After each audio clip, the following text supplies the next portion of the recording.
Welcome back to Movie in a Nutshell.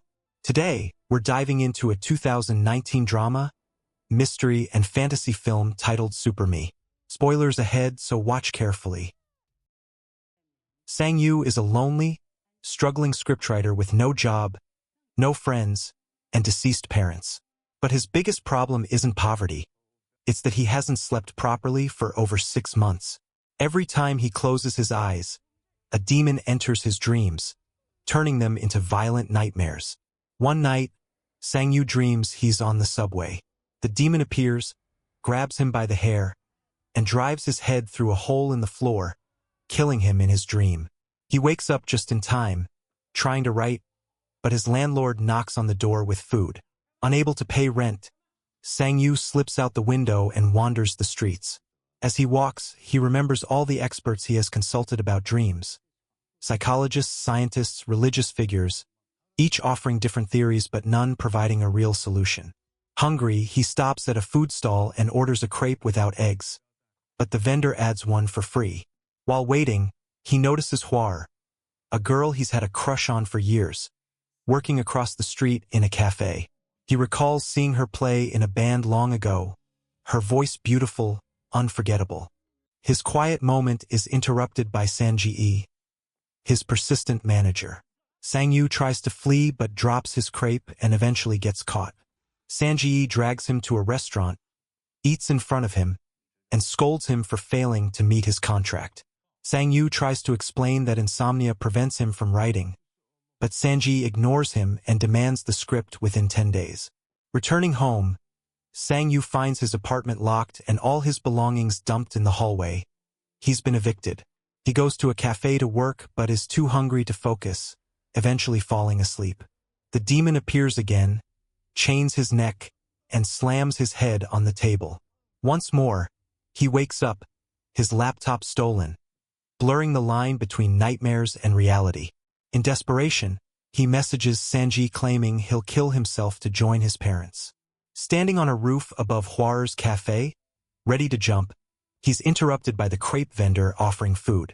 As Sang-Yu eats, the man shares wisdom about dreams and death, suggesting that when a nightmare strikes, he should remind himself, "I'm dreaming," to escape it faster. Sang-Yu spends the night on the roof watching Hwar. Needing money, he sells his phone to buy food and heads to a convenience store, tempted to steal but refraining when he realizes he's being watched. Outside, Hwar approaches him, showing concern. Too good to be true, Sang-Yu quickly realizes that she is the demon in disguise. The demon pushes him against the glass. To the store clerk, it looks like a panic attack. He's stabbed and thrown through a window, but remembering the advice, he tells himself, "I'm dreaming," and wakes up mid-fall, the demon's sword mysteriously in his hands. He escapes before the ambulance arrives, spending the night in a park examining the sword. The next day, he visits a flea market to sell it, realizing its true value. At a pawn shop, he's paid 20,000. Sang-Yu wastes no time enjoying his new fortune, buying a computer, dining at fancy restaurants, and staying in luxurious hotels. When night comes, he takes sleeping pills, entering his recurring dream. This time, he's in the hotel itself. Exploring the halls, he grabs a vase, saying, "I'm dreaming." But nothing happens.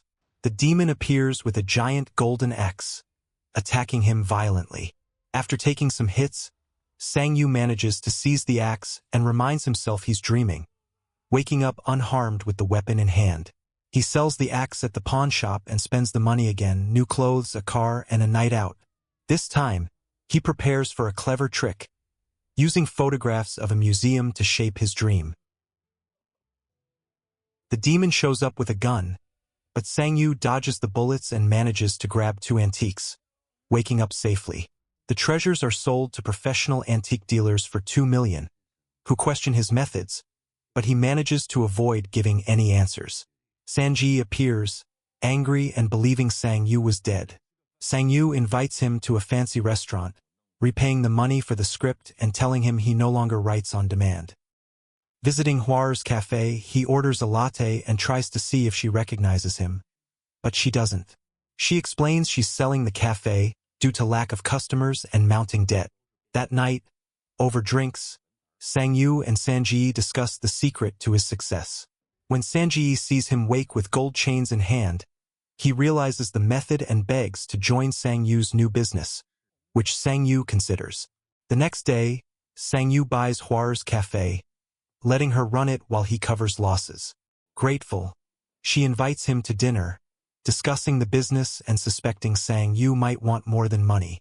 Sang-yu now regularly embarks on dream adventures while Sanji protects his sleeping body. His dreams become bolder, robbing a bank, moving objects with his mind, even bringing back a red car. Hwa's cafe fills with customers as Sang-yu and Sanji spread the word, and he leaves money for the crepe vendor in thanks for past kindnesses. Sang-yu begins walking Hwa home every night, eventually letting her drive the red car from his dream, assuming she thinks he's a famous scriptwriter. He recalls the day he met her, following her to movies after seeing her cry post-breakup. To keep up the illusion, he writes a real script for Sanji to read while he dreams. The script is a hit, and they sell it to a movie company, even offering their own money to hire big stars. They hold a celebratory dinner and present a fictional overview of Sang-yu's career, claiming he wrote many successful films anonymously. During another dream, he discovers a monk's body and a magical belt. Attempting to take it, his hand disintegrates, but he perseveres. The usual demon doesn't appear, and both treasure and monk vanish. One night, Sang-yu takes Hwa to the roof where he once nearly ended his life, showcasing a firework display just for her. When she asks if he will disappear suddenly like before, he promises he won't. Later, he practices a confession while she refreshes in her apartment, but notices 2 smoking black lines on his chest. Ignoring Sanji's party, he goes straight to bed, sleeping alone. In his dream, he finds himself in a tall, empty building with a mysterious older version of himself disintegrating. Waking up, he sees new scars matching previous dream injuries. Seeking advice, he goes to the crepe vendor, but is kidnapped by a van and taken to an abandoned building run by the gang leader Changji. Sang-yu negotiates 10 million for his release, calling Sanji to deliver the money. The gang takes Sanji hostage to leverage the deal point. With no other choice, Sang-yu leads them to his apartment, revealing his hidden room filled with antiques. Changji interrogates him, but Hwa arrives, putting herself at risk. Thugs capture her, and Changji taunts her, drawing disapproval from his men. He beats one thug with golden knuckles, and Sanji uses the distraction to help Sang-yu and Hwa escape. Sang-yu gets stabbed in the process, and despite their injuries, the trio fights to survive. Sanji sacrifices himself, staying behind to delay the thugs, and is killed. Sang-yu and Hwa pass out during the chaos. Sang-yu wakes in mysterious ruins, covered in black substance that dissipates as he moves. He touches a glowing door and relives months of memories, real life, dreams, and even the ambulance incident outside the convenience store. At a giant crystal wall, he repeatedly shouts, "I'm dreaming," until he passes out from blood loss. Suddenly, his body transforms, and he becomes the demon. Armed with a machete, he smashes the wall, imagining scenarios where he confronts his landlord and Sanji for past grievances. When the wall finally breaks, the demon appears in Sang-yu's apartment, eliminating the thugs effortlessly. As he approaches Sang-yu, he remembers, "I'm dreaming," causing all dream-acquired antiques to vanish. Sang-yu wakes back outside the convenience store. Hwa finds him, remembers him from the concert, and offers him real food. She shares that she read a story of his in a magazine, praising it and encouraging him to keep trying. She offers him a job at her cafe, prompting an emotional breakdown as it's revealed she's known he's been watching her all along. Later, she gifts him a new laptop to help with his writing. Sang-yu repays Sanji for past support, who instead gives him more money after selling one of his old scripts. Grateful, Sang-yu covers their celebratory meal. Days later, he visits the crepe vendor, who shares his own story. He shows him his scar and making the point that a humble life has its value. Meanwhile, the ruins from his last dream appear, hinting that the new demon that eliminated the thugs has been following him since his reappearance at the convenience store.